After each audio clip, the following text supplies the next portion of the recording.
दोस्तों, स्वागत है हमारे चैनल पर। आज हम बात करेंगे एक ऐसी शख्सियत की जिसका नाम इतिहास के पन्नों में नहीं बल्कि हर उस दिल में दर्ज है जो सत्य और न्याय के लिए धड़कता है। हज़रत इमाम हुसैन इब्न अली, वे पैगंबर इस्लाम हज़रत मोहम्मद साहब के नवासे थे, जिन्होंने सत्य, न्याय और मानवता के लिए अपना सर्वस्व बलिदान कर दिया। उनकी कहानी न केवल इस्लाम का गौरव है बल्कि पूरी मानवता के लिए एक प्रेरणा है। इस वीडियो में हम उनके प्रारंभिक जीवन, करबला की अमर गाथा, उनके परिवार और साथियों की बहादुरी और उनकी शिक्षाओं की गहराई में जाएंगे। यह वीडियो हर उस व्यक्ति के लिए है जो सच्चाई और बलिदान की कहानी से प्रेरणा लेना चाहता है। तो तैयार रहिए एक भावनात्मक और प्रेरणादायक सफ़र के लिए। अगर आपको ये वीडियो पसंद आए तो लाइक ज़रूर करें। हज़रत इमाम हुसैन का जन्म 10 जनवरी 626 ईस्वी 3 शाबान 4 हिजरी को मदीना में हुआ था। वे पैगंबर इस्लाम हज़रत मोहम्मद साहब के छोटे नवासे थे। उनके पिता हज़रत अली इब्न अबी तालिब इस्लाम के चौथे खलीफा और पैगंबर साहब के चचेरे भाई व दामाद थे। उनकी माता हज़रत फ़ातिमा ज़हरा पैगंबर साहब की सबसे छोटी और सबसे प्रिय बेटी थीं। इमाम हुसैन के बड़े भाई हज़रत इमाम हसन थे और दोनों भाइयों को पैगंबर साहब ने जन्नत के युवाओं के सरदार कहा था। एक हदीस में पैगंबर साहब ने फरमाया, हुसैन मुझसे हैं और मैं हुसैन से हूँ। जो हुसैन से मोहब्बत करता है अल्लाह उससे मोहब्बत करता है। बचपन में इमाम हुसैन को पैगंबर साहब की गोद में खेलने का सौभाग्य प्राप्त हुआ था। एक प्रसिद्ध घटना में जब पैगंबर साहब नमाज पढ़ा रहे थे, इमाम हुसैन उनकी पीठ पर चढ़ गए। पैगंबर साहब ने सजदा लंबा किया ताकि इमाम हुसैन को कोई तकलीफ़ ना हो। यह छोटी सी घटना उनके बीच के अटूट प्रेम को दर्शाती है। इमाम हुसैन की शिक्षा दीक्षा में कुरान, हदीस, नैतिकता और मानवता की सेवा शामिल थी। वे कम उम्र से ही दूसरों की मदद करने, सच्चाई और धैर्य का पाठ पढ़ाने में माहिर थे। उनके चरित्र में करुणा, दया और साहस का अनोखा संगम था।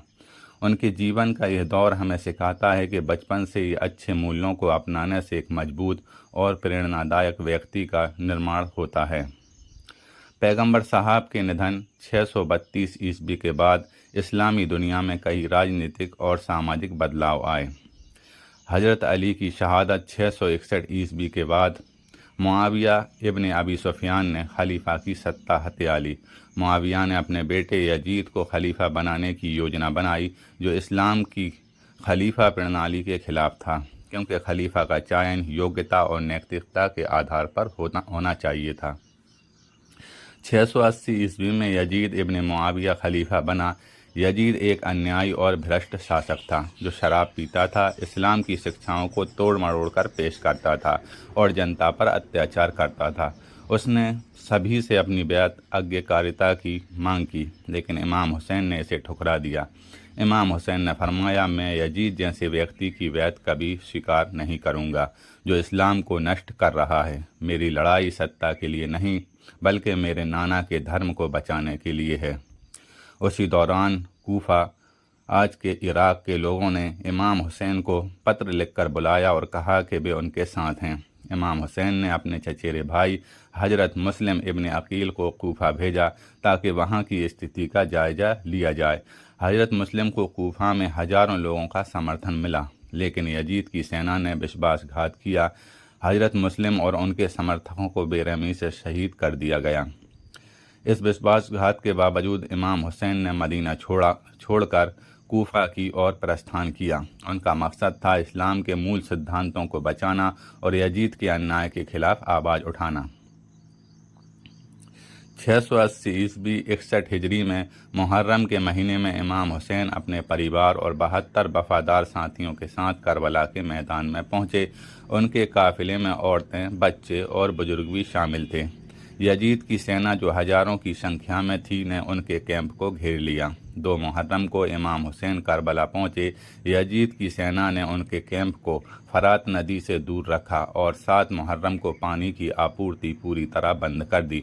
बच्चे, औरतें और पुरुष प्यास से तड़प रहे थे, लेकिन इमाम हुसैन और उनके साथियों का हौसला अटल रहा।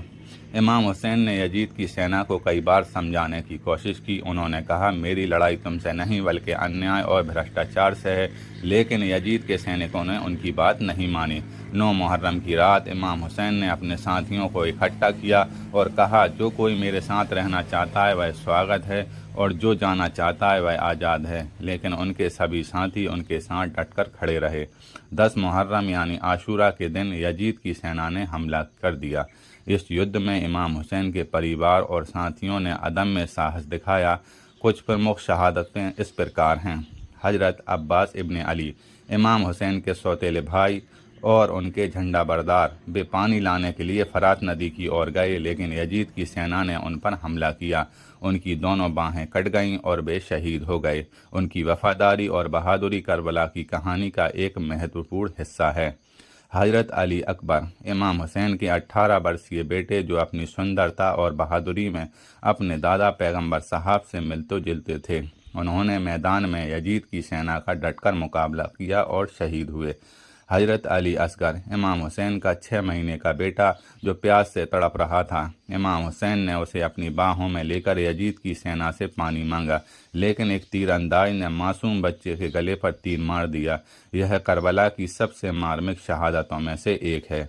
हजरत कासिम इब्न हसन, इमाम हसन के बेटे, जो युवा होने के बावजूद मैदान में उतरे और शहीद हुए। आखिरकार इमाम हुसैन अकेले मैदान में उतरे। घायल और प्यासे होने के बावजूद उन्होंने साहस और धैर्य के साथ युद्ध किया। दोपहर के समय जब वे नमाज पढ़ने के लिए रुके, यजीद की सेना ने उन पर हमला किया। इमाम हुसैन ने आखिरी सांस तक सत्य के लिए लड़ाई लड़ी और शहीद हो गए। करबला की घटना ने साबित कर दिया कि सच्चाई की ताकत संख्या बल से कहीं बड़ी होती है। करबला की घटना के बाद इमाम हुसैन की बहन हजरत जैनब ने उनके बेटे इमाम अली इब्न हुसैन जैनुल आबिदीन ने उनके संदेश को जीवित रखा। हजरत जैनब ने यजीद के दरबार में साहस के साथ सच बोला। उन्होंने यजीद को ललकारते हुए कहा, तूने मेरे भाई को शहीद कर दिया, लेकिन सच्चाई को कभी नहीं मार सकता। हजरत जैनब की वाकपटुता और साहस ने करबला के संदेश को कूफा और दमिश्क से लेकर पूरी दुनिया तक पहुंचाया। उनकी मजलिसों और भाषणों ने लोगों में सत्य और न्याय के लिए जागरूकता पैदा की। उन्होंने दिखाया, सत्य के लिए बलिदान, सच्चाई के लिए अपनी जान भी कुर्बान की जा सकती है। कठिन परिस्थितियों में भी अपने सिद्धांतों पर भी अड़िग रहना चाहिए। उनके कैंप में हर धर्म और समुदाय के लोग थे, जो उनकी समावेशी सोच को दर्शाता है। अन्याय के खिलाफ आवाज़ उठाना हर इंसान का कर्तव्य है। उन्होंने प्यासे दुश्मनों को भी पानी पिलाया, जो उनकी महानता को दर्शाता है। उनके एक प्रसिद्ध कथन में कहा गया है, मैंने विद्रोह इसलिए नहीं किया कि मैं सत्ता चाहता हूँ, बल्कि इसलिए किया ताकि मेरे दादा के धर्म को बचाया जा सके। आज मुहर्रम के महीने में दुनिया भर में लोग मजलिस, जुलूस और मातम के जरिए उनकी कुर्बानी को याद करते हैं। करबला की कहानी हर उस इंसान को प्रेरित करती है जो अन्याय के खिलाफ आवाज़ उठाना चाहता है। हजरत इमाम हुसैन का संदेश आज भी उतना ही प्रासंगिक है, चाहे वह सामाजिक अन्याय, भ्रष्टाचार या मानवाधिकारों का हनन हो। उनकी शिक्षाएं हमें सिखाती हैं हमें गलत के खिलाफ बोलना चाहिए। उनका जीवन हमें प्रेरित करता है हम अपने जीवन में सच्चाई, ईमानदारी और दूसरों के प्रति दया को अपनाएं। उनकी कुर्बानी हमें याद दिलाती है कि सत्य का रास्ता चुनना मुश्किल हो सकता है, लेकिन यह हमेशा सही होता है। आधुनिक समय में इमाम हुसैन की शिक्षाएं हमें सामाजिक बदलाव के लिए प्रेरित करती हैं, चाहे वह लिंग समानता हो, गरीबी के खिलाफ लड़ाई हो या पर्यावरण संरक्षण। उनकी कुर्बानी हमें सिखाती है कि हर छोटा कदम मायने रखता है। दोस्तों, हजरत इमाम हुसैन की कहानी हमें सिखाती है सच्चाई और न्याय के लिए लड़ना कभी व्यर्थ नहीं जाता। उनकी कुर्बानी आज भी हमें प्रेरित करती है कि हम अपने जीवन में उनके दिखाए रास्ते पर चलें। तो दोस्तों, ये थी इमाम हुसैन की दास्तान। तो हमें कमेंट में ज़रूर बताएं आपको इमाम हुसैन की कौन सी बात सबसे ज़्यादा प्रेरित करती है। मिलते हैं नई वीडियो में।